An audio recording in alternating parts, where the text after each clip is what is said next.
পদাগঞ্জ বাজারে ভ্রাম্যমাণ আদালতের অভিযান, ৩৭৭ কেজি পলিথিন ব্যাগ জব্দ। আসসালামু আলাইকুম, সাথে আছি আমি রওশন জামিল। রংপুর জেলার মিঠাপুকুর উপজেলাধীন ১ নং খোলাগাছ ইউনিয়নের পদাগঞ্জ বাজারে এক্সিকিউটিভ ম্যাজিস্ট্রেট ও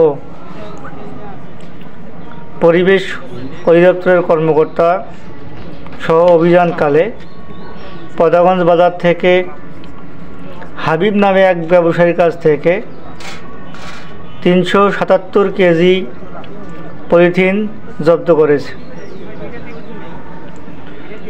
জব্দ করার সময় উপস্থিত ছিলেন আব্দুল কাইয়ুম, এক্সিকিউটিভ ম্যাজিস্ট্রেট রংপুর, এবং মাসুদুর রহমান, পরিচালক পরিবেশ অধিদপ্তর রংপুর।